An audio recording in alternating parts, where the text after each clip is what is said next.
Welcome to the ICD-10 Update. Join Kelly Whittle from Whittle Advisors as she goes over the key transition strategies for ICD-10.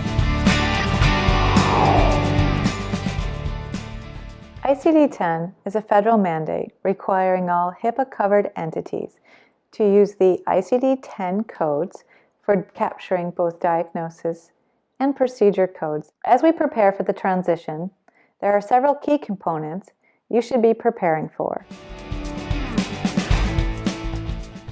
The first, I do hope you have a dedicated budget for fiscal year 14 and that you're already thinking about your fiscal year 15 budget. Now, when we think about fiscal year 15, we'll want to include not only education and software upgrades, but also prospective productivity losses. Make sure you include productivity losses associated with coding and billing, but also take careful consideration to include those associated with the loss of productivity for our providers. In addition to having a well-rounded budget strategy, education is foundational to this transition.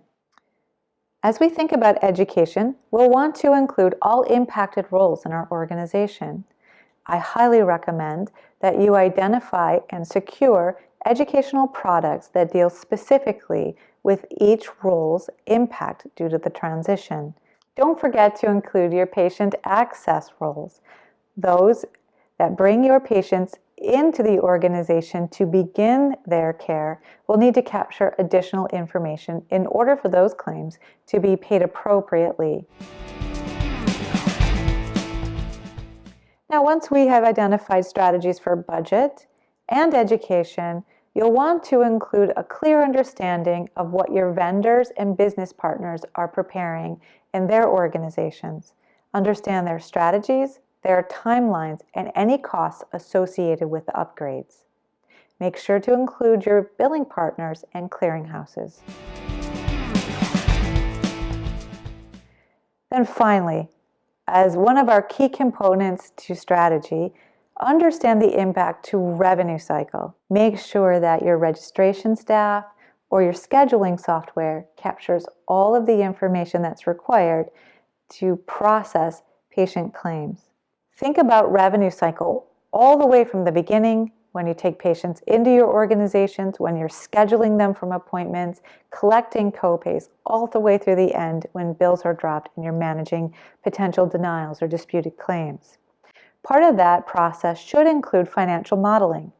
Understand how much cash you'll need on hand as you go live on October 1st, 2014. In addition to the amount of cash on hand, consider modeling of various scenarios, including what happens if my days in RA increase by 10%, 20%, or 30%. Also consider, do I have a line of credit that will keep my business going forward until the industry settles down and things get moving?